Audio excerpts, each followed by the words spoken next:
E aí, então, a gente tem um outro acontecimento, que é talvez o acontecimento mais importante da transformação do músculo em carne, que é a queda do pH muscular, tá?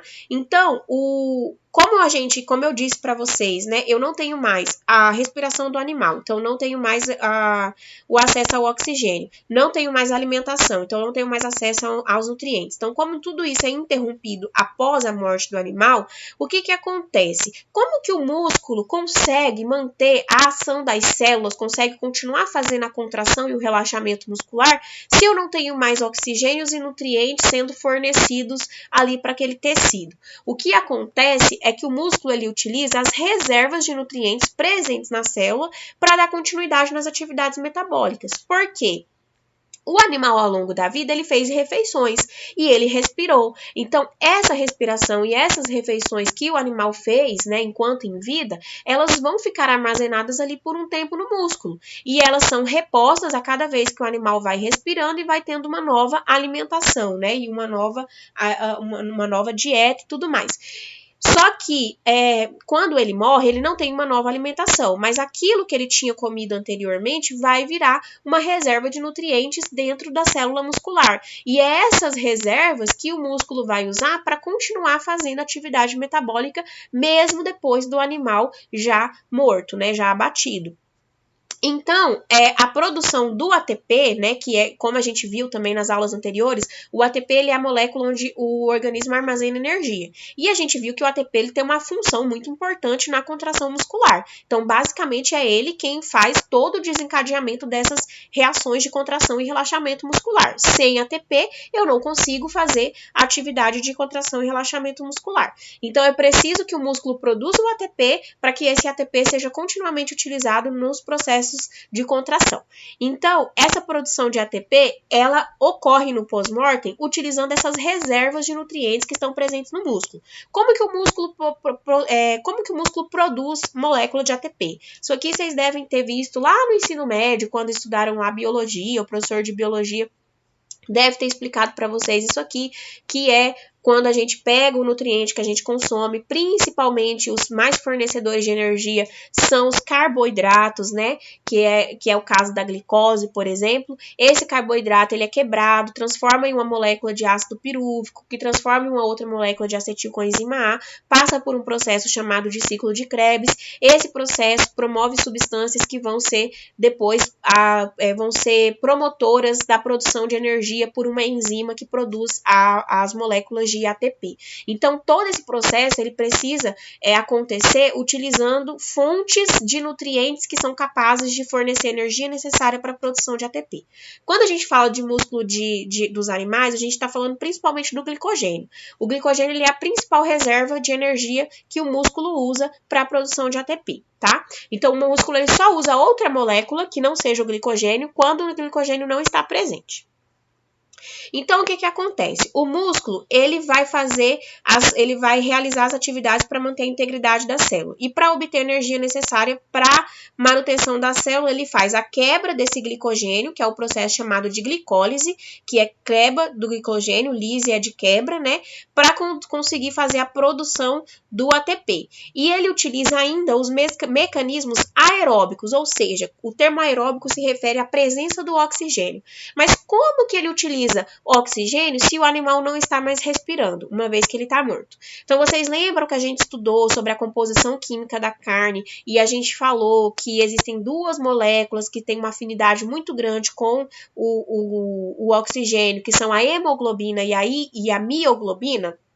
A gente até falou que a intensidade da coloração vermelha era a presença da mioglobina e tudo mais.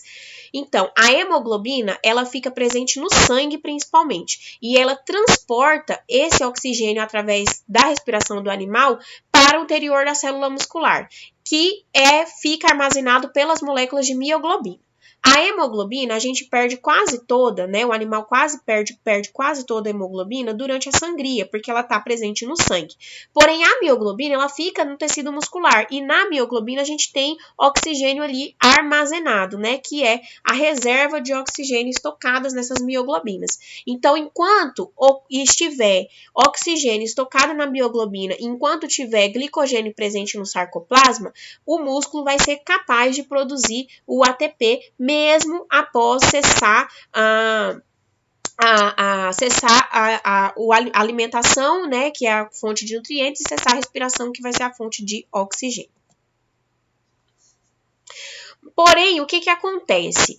Eu não tenho mais, o animal não vai ter mais uma fonte de oxigênio e nutrientes. Então, enquanto tiver reserva, ele vai conseguir fazer, né, o processo de produção de ATP.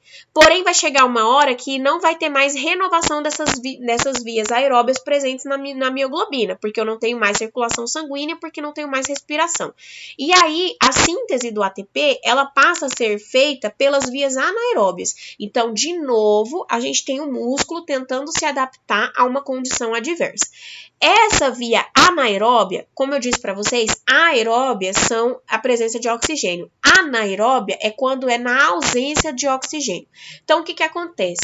O músculo não consegue mais produzir ATP utilizando o oxigênio porque acabou o estoque. Ele passa a produzir ATP por uma via anaeróbia, ou seja, é uma fermentação onde não ocorre, onde esse metabolismo do ATP ele ocorre na ausência do oxigênio. Só que essa fermentação, né, essa produção de ATP por via anaeróbia, ela vai resultar na produção de um composto chamado ácido lático. Então, esse ácido lático, ele vai sendo produzido junto com a molécula de ATP. Então, o músculo ele vai continuar produzindo ATP para tentar manter as suas funções vitais e junto com esse ATP vai ser produzido também esse ácido lático por conta da condição anaeróbia, né, da falta do oxigênio, porque quando eu estou na via aeróbia, o oxigênio ele funciona como um aceptor de certas moléculas que são liberadas durante a produção do ATP.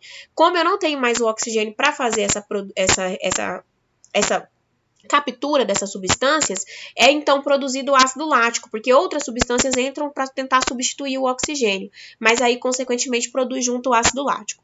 Então, esse ácido lático ele vai continuar sendo produzido enquanto tiver reserva de glicogênio no músculo e ele vai se acumulando ali naquele músculo. Só que o que acontece, né? Enquanto tiver glicogênio, eu estou produzindo ainda ATP e produzindo junto ácido lático.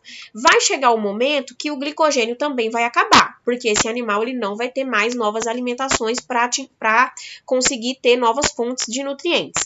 E também esse ácido lático ele vai promover uma queda do pH do músculo, né? Então, ou o glicogênio acaba, ou o pH vai se tornar muito baixo, de modo até a inibir a ação das enzimas que fazem atividade glicolítica, ou seja, as enzimas que são capazes de quebrar o glicogênio e transformar o glicogênio em glicose para que seja usado na produção de ATP. Então, uma dessas duas condições vai fazer com que o músculo não consiga mais produzir o ATP, seja pela fonte de glicogênio ser cessada, ou seja, acabar o glicogênio, ou seja, pelo acúmulo de ácido lático muito grande, promovendo um pH muito baixo para inibir a atividade das enzimas. É por isso que quando a gente estudou aquela videoaula de composição química da carne, eu falei para vocês que a carne é um alimento pobre em carboidratos, né? Não sei se vocês lembram dessa aula, ela já tem um tempinho que eu postei. Então, quando a gente compra a carne para comer, né, então a carne ela é pobre em carboidrato, quase não tem carboidrato na carne, é menos de 1%. Por que não tem? Porque todo o carboidrato presente ali, né, que está na forma principalmente do glicogênio, ele é utilizado aqui nesse momento para tentar produzir ATP. Então, o músculo ele faz essa produção até que esse glicogênio termine, acabe, ou até que esse pH se torne muito baixo. Porém, até que chegue nesse pH muito baixo, ele já consumiu quase todo o glicogênio que estava ali no músculo de reserva. Então, é por isso que a carne é um alimento tão pobre em carboidrato. Esse declínio do pH devido a esse acúmulo do ácido lático, ele então é uma das mais importantes mudanças bioquímicas que vão aparecer durante a conversão do músculo em carne. O que acontece? Quando o animal está vivo, ele tem um pH fisiológico que gira em torno de 6,8 e 7,2. Então, após o abate, né, dependendo do animal, demora até 24 horas, né, após o abate, uma condição normal de acidificação faz com que esses valores de pH, eles caem de 5,5 a 5,8. Então, o músculo sai de uma condição de 6 a 7 para 5,5 a 5,8 de pH. Então, ocorre uma queda aí do pH. Essa acidificação promovida por essa queda do pH, ela tem uma contribuição muito forte na conservação da carne. Por quê? A maioria dos micro-organismos que afetam a qualidade da carne, que deterioram e contaminam a carne, são micro-organismos que se desenvolvem em pH próximo do neutro. O pH neutro é 7, né? Eu acho que todo mundo sabe disso, mas para quem não sabe, a faixa de pH ela vai de 0 a 14. O 7 é o pH neutro. Para baixo de 7 é ácido, para cima de 7 a gente considera como alcalino. Então, a condição próxima da neutralidade, ou seja, próximo do 7, favorece o crescimento da maioria dos micro-organismos que são capazes de deteriorar e de contaminar e causar problemas à saúde, né, para a carne. Então, essa acidificação do meio, ela ajuda a conservar a carne porque esses micro-organismos, muitos deles não conseguem se desenvolver nessa condição mais acidificada de meio, tá? Além disso, a velocidade com que ocorre essa taxa de declínio do pH, ela também vai ter uma influência muito grande na final da carne. Por quê? Essa acidificação ela ocorre devido à quebra do glicogênio em ácido lático e ocorre uma relação direta, então, com a quantidade presente de glicogênio, né, momentos antes do abate e o valor final de pH alcançado. O que acontece? Eu tenho uma variação muito grande de espécies de animais que são usadas como espécies de açougue para obtenção de carne. Então, eu tenho suíno, eu tenho ovino, eu tenho bovino, eu tenho aves, né? E cada uma dessas espécies de animais, elas vão ter portes diferentes, então eu não consigo comparar a reserva de nutriente de um boi com de um frango, por exemplo. O boi, ele vai ter muito mais reserva do que um frango. Então, o conteúdo de glicogênio ele vai variar de acordo com a espécie animal, com a raça, com a idade, com as condições de manejo, com as condições de estresse a qual o animal foi submetido, né? E uma série de fatores que vão influenciar em como vai ocorrer essa taxa de declínio do pH. Então, geralmente, os músculos que possuem uma quantidade maior de fibra branca, a gente tem uma taxa de declínio de pH mais rápida. Então, essa transformação do músculo em carne, né, essa queda do pH, ela atinge os valores de pH já de uma maneira mais rápida. Nos músculos que eu tenho fibras vermelhas, né, que são as carnes vermelhas, o que significa a fibra vermelha, a carne vermelha? A gente já estudou isso. É a presença de mioglobina. Então, quanto mais mioglobina eu tiver, mais oxigênio estocado eu vou ter naquele músculo. Ou seja, mais lenta vai ser essa taxa de declínio do pH. Então, a queda de pH em aves e suínos, que possuem mais fibras brancas, vai ser mais rápida. A queda em ovinos vai ser mais intermediária e em bovinos vai ser mais lenta, né, durando até 24 horas.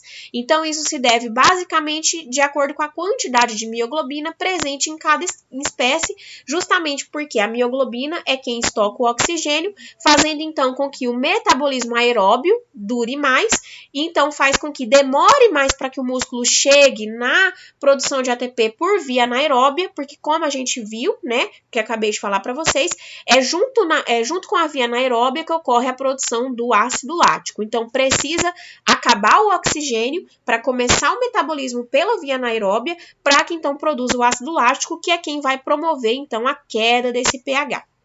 Então, quanto mais mioglobina presente no músculo, mais demorado vai ser para ocorrer a produção do ácido lático, consequentemente, mais demorado vai ser para o músculo se transformar em carne para ocorrer a queda do pH. E existe também um outro fator que vai influenciar na condição dessa taxa de declínio aqui, que são essas condições pós-mortem que a gente fala. Então, por exemplo, a temperatura vai influenciar, então temperaturas mais altas tendem a acelerar essas reações bioquímicas e de queda de pH, temperaturas mais frias tendem a promover uma reação mais lenta, né, porque a temperatura ela influencia no quanto esse metabolismo vai ser rápido, na velocidade das reações. E também a gente tem aí o nosso próximo assunto que a gente gente vai ver agora, uma condição de taxa de declínio de pH que pode ser diferente de acordo com a forma como o animal foi tratado antes do abate, enquanto ainda em vida. Então, a forma como o animal foi tratado antes do abate também vai ter uma influência muito grande nessa taxa de declínio de pH, que é o nosso próximo assunto.